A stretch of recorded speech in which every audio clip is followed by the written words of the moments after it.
everyone, welcome to darkfaetarot. You are joining me on the end of what was actually quite a nice evening in Brussels. Welcome to new subscribers, welcome back to those who already know me.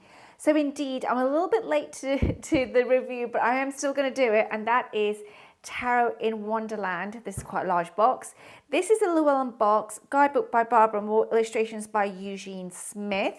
This is a 2018 deck, I think it's 2018 deck, but I picked it up recently, and to be quite honest with you, I decided to review this particular Alice deck because I'd heard so many good things about it. I had heard several tarot tubers mention how this was their favorite Alice tarot deck kind of thing, and when I hear that again and again, it makes me think, okay, there's something in this.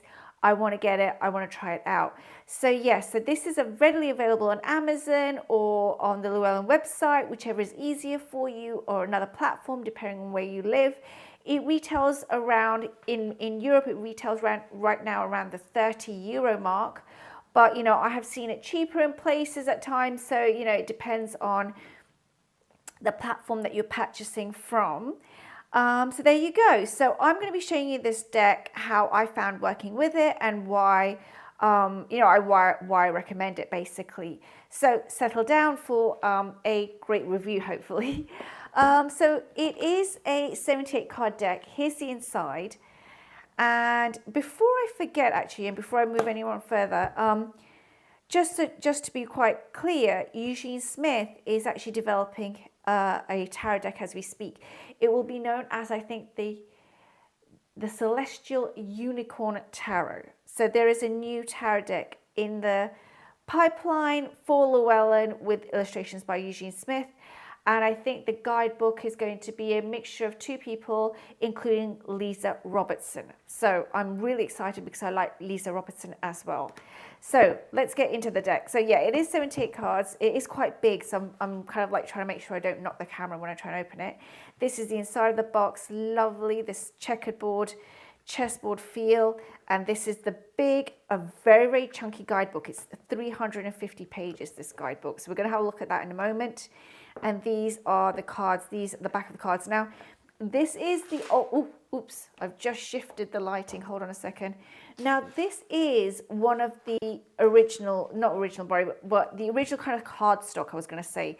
So this isn't a new Llewellyn linen finish that we're getting. This is still that slippery, thin Llewellyn cardstock, which actually is great to work with. I find it very easy to shuffle. I do suffer from arthritis, so cardstock like this is very easy for me. I do have to say I do have one of their linen cardstock decks, and I am loving that cardstock too. So very impressed by Llewellyn so far. You know, they really listened to their audiences and are upping their game. Now, I have put this deck into order, and I'm just going to check my my notes here. So I'm going to give you initial impressions and kind of like, you know, what I thought of the illustrations. Let's just go into the illustrations before we do the guidebook. So, honey, no, not there, not there. Sorry, my cat is moving around and I'm having to tell him not to get onto something. So give me a moment, otherwise I'm going to have to start refilming this. So there you go, sorry, I'm back again. Right, so we have the guidebook, but I'm going to go through the illustrations and the card deck first. So first of all, I think this is quite a unique depiction of Alice. When I first saw these images, there's something that stands out to me, which I'm not sure how to say it, but I see Alice depicted in different ways. Yes, she's a young girl, but sometimes I see her with kind of like a mature face. I've seen tarot decks where Alice is more of an older teenager. So, you know, this is quite an interesting tarot deck. I think this is her sister. Or maybe it's someone else, I can't remember actually. But I really like the fact that different characters are used here for the High Priestess. This is the Empress. I think this is the White Queen. So yeah, I really found the depiction of Alice quite interesting. I think she has a slightly mature face. So it's almost like she's already growing into that maturity that this tale is about, right? Because this is a bit of a slight coming of age kind of like story, and I would suggest reading the Alice books before working with this deck. Of course, it's just a choice, but I think that it helps to understand the characters and what's going on. I love the way that the colors are used in this deck. It's a very bright, vibrant deck.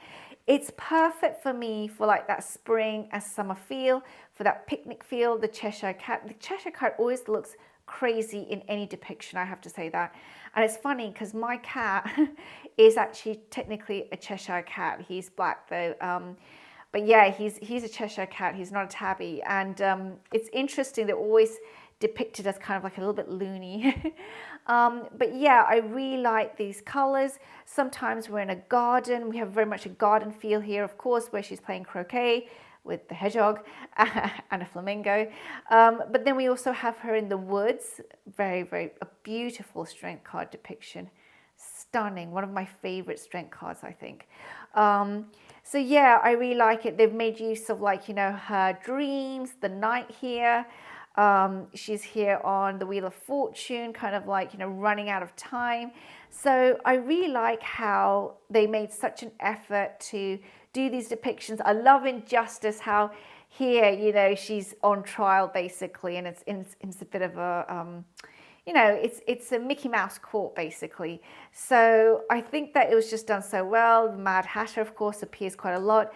I love this, again, this death depiction. It's just such a different, unique way to show transmutation, show change, show things are like letting go of. You know, we blow out the candle, we accept where we are, and that we're having to do something different now. So yeah, I find like this deck really, really powerful in its imagery. I find the faces of the characters quite funny. I do think that the hair in this storytale is just so funny. Like, it's completely mad. It's funny because, you know, it's kind of like we always think of the Mad Hatter's Tea Party, but technically the hair is in charge. And I love that. I love how really there are so many nuances in the tale of Alice. Here's the Tower card, the famous Tower card.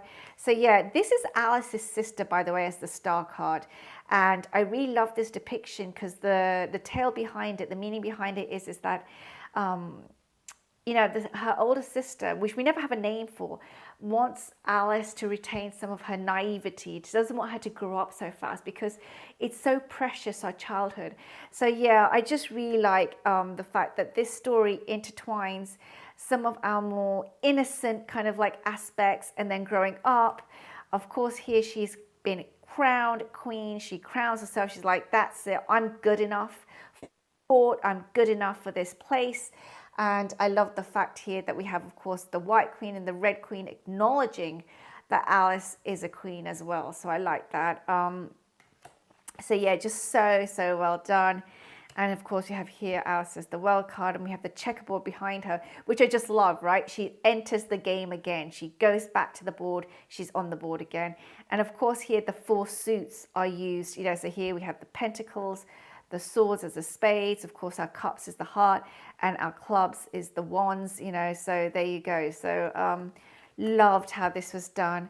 And yeah, it's playful. There's a lot of allegories. This is a great learning tool for self-development. Illustration-wise, we're going to get into the guidebook, but just even in illustrations, you could get so much from these cards. If you were working with this as part of a spread, there's so much imagery here to play with, to work from, to do readings for yourself, for other people. I think this is a great deck in terms of really evoking. I would love, you know, if I don't do too many in-person readings, but this is the kind of deck where, you know, there can be somebody looking at this going, I recognize this, or this really reminds me of something, you know, reminds me of a dream or a feeling or a setting even.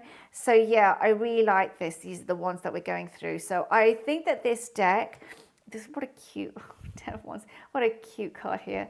I really like how the deck is just very emotive and captures the scene, the depiction quite well, and gets us thinking basically.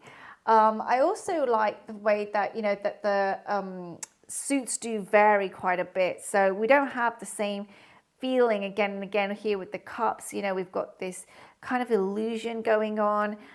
Here's a beautiful Three of Cups. Again, we have the red and the white queen, but more in a younger way depicted.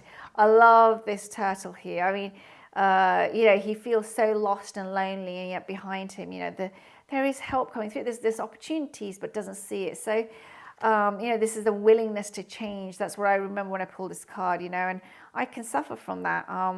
So here's our Five of Cups.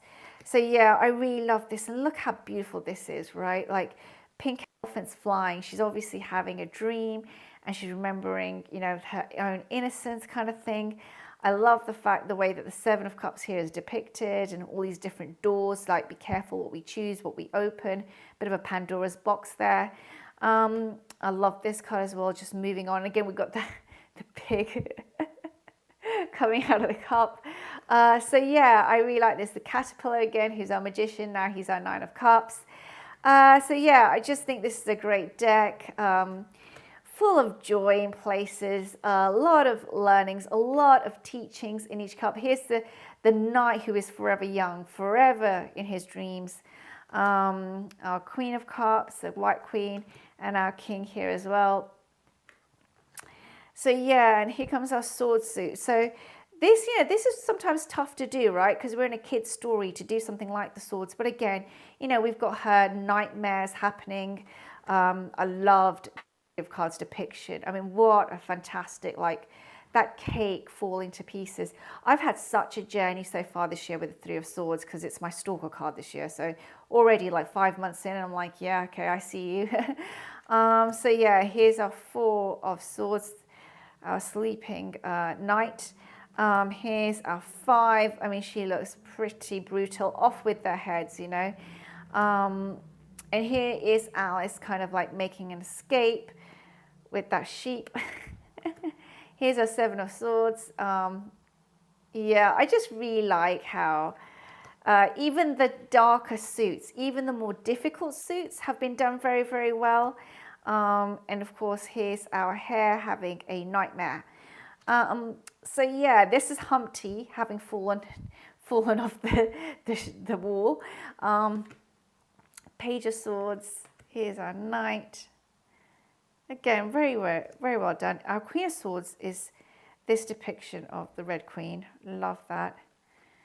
And here's the Humpty again, back on the wall. The King of Swords. Okay, so now we're getting into the Pentacles, the last suit. I love, look at that. Looks like a bit of cake there. So here's a Mad Hatter juggling time this time. Time, money. Here she is planting her Three of Coins. Love that. Well, picking them now, actually. Here's our Four of Pentacles. Love that mouse. The mouse that's kind of like always in her dreams. And here comes the Five of Pentacles. You know, she's being turfed out from the party. I love this depiction of the Six of Pentacles because you can see here, right, that this hare, this mad hare, is basically deciding on who he's going to give these pieces to. And the two cats at the side are just looking so wary. They're like, okay, yeah, okay. All right, well, yeah, okay, we'll take whatever he's serving. I find it so funny. I just find it hilarious. So, you know, Eugene Smith is a fantastic illustrator. I find he's got a wit in his illustrations, which I see in this deck. Loving that Eight of Pentacles there. You know, this is one of the chess pieces, scribing away, you know, and you can see here the work that's being done, right? You can see how much the pentacles themselves have changed. Look how simple this is and how ornate they become. Okay, so here's our Nine of Pentacles. Look how beautifully they blossomed. I love this one. She's come home and she's weary and she's fallen back into a slumber again. Oh, and she's safe, you know. Here's our Page of Pentacles. Love this one as well. Here's our Knight. Here's the Queen of Pentacles. I love this lamb as the queen. And here's our King of Pentacles, who invites us back to his tea party, which I just love. He's always at the tea party, right? The tea party just goes on and on. It's up to us to take the invitation. So I loved working with this deck, and I thoroughly recommend it if you are a reader for yourself and or for others as well. And it's great for those who are beginners, but also if you've got a lot of experience in tarot, I still recommend it. It really is up to you if the illustrations are going to appeal. Now, I'm going to go on to the other part of the gem of this deck, because it is a gem. And then I'm going to show some pairings that I did. This deck comes with a mammoth guidebook. Now, I've already mentioned that at the beginning. This guidebook is 350 pages approximately, and it's just amazing. I'll put them to the side for a second here. So we begin with, let me just move that away. So we begin here with, so it's a Barbara Moore guidebook. This printing is 2021, but originally I think it's 2018, yeah. So as usual, Llewellyn is great. They give things like how to read the cards, the majors and the minors done in depth, and then spreads. But we have here an introduction, and I want to point that out. So Barbara Moore painstakingly gives a very good introduction to her interpretation of the Alice in Wonderland book, and then through the looking glass. And I love that. I love how much work went into her own experience of reading the books, key concepts that we have like identity here, wisdom, looking at kind of like, the light and shadow of meanings, correlations, sacred text, it says here. So, I just really think that she did a fantastic job. Lewis Carroll's book is iconic, and I think anyone who works with an Alice deck or creates their own Alice deck, there's a lot of painstaking work done into understanding the story from a different perspective. Again, as a Llewellyn deck, what I really like is that we have here hints, what tarot is, how it interweaves with. Here we're talking about through the looking glass. It says through the looking glass is, among other things, a live action game of chess. Chess, more so than card games, is a game of deliberation and planning. Although no one can never know what the other player will do, so chance will exist. And I love that chance still exists. And I just love that, It reminds me also of the Harry Potter film, right? The very first film. So then we go into how to read the cards. So very classic Llewellyn style. If you're new to tarot and you want to get off from the whole, I'm a bit bored of Rider-Waite-Smith decks, this is again a good starting off point. Picking a spread, shuffling the cards, laying them out. So again, just so much done here. And each suit is gone into. Here we even have something on the numbers. So again, Llewellyn does not skip on what it's trying to show us. Visual patterns. Love that. Very, very well done. Practice. So there you go. And then we go into the majors.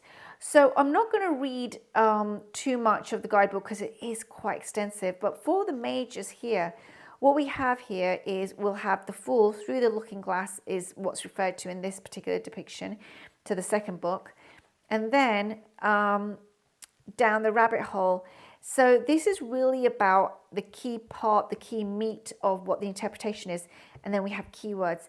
And this is done over and over again. So what I'll do is I'll take one of these. Hopefully it's not too long. And we can read through it. That's a longer one, so hold on a second. Let me find one that's not too long so I don't keep you all forever. But, we do have quite a bit here, the Hierophant. So let's look at the Hierophant, and that is a great big picture there. Through the looking glass. These days, the Hierophant is one of the most disliked cards in tarot. People have too narrow a view of the Hierophant because traditional imagery shows this character as a Roman Catholic Pope. The Pope is a manifestation of the spiritual, ethical, or philosophical teacher archetype, which is what this card really is. Regardless of the specific image used to illustrate this card, the Hierophant represents the underlying belief system that guides our behaviors and actions. Different versions of this archetype, a Catholic Pope, an evangelical pastor, a popular philosopher, a self-help guru, a motivational teacher, all share similar quality. They suggest a possible way that the world works. Once we understand our own beliefs, then we can measure all our decisions, actions, words, and goals against that worldwide view. The Hierophant as a card doesn't so much represent how to think as about the importance of what we think, what we accept as the truth about the world determining our behavior. When our behavior is at odds with our beliefs, we suffer severe emotional, spiritual, psychological, and sometimes even physical distress. The Cheshire Cat explains to Alice how Wonderland works and about the importance of knowing one's goals.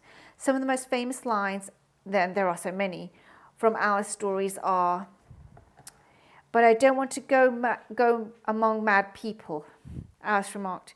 "Oh, you can't help that," said the cat. "We're all mad here. I'm mad. You're mad." The Cheshire Cat gives an explanation that hinges on the idea that no one knows what is real and what is false. When his remarks are pushed further by philosophers and other great thinkers, as so much in the Alice stories has been, discussions include the inability to know for certain whether one is in a dream while one is in the dream. Likewise, when one is mad, or what we would call suffering from mental illness, it is possible to know that one is in a state of insanity, ? The idea of madness continues with the Mad Hatter and March Hare. I've heard that a basic definition of madness is when what is in our heads doesn't match what is outside our heads, or what some call reality. To be in good mental, emotional, and spiritual health, our internal lives, our beliefs, must match our external lives, our actions. Alice asks for direction but has no destination in mind. The caterpillar responds with, "Then it doesn't matter which way you go." This echoes wisdom from the Talmud, which says that if you don't know where you are going, any road will take you there. If you have no goals, no intentions guiding your path, then what you do doesn't matter. The cat and the Talmud don't mean goals like make 6 figures or start a successful business, at least not as ends in themselves. We are talking about core beliefs, about why we are here and what we believe we are meant to do. That's quite a bit there. Down the rabbit hole. In a reading, the Hierophant invites us to examine our actions and measure them against our beliefs. If they're lining up but things are still feeling wrong, then perhaps it is time to re-examine our guiding principles.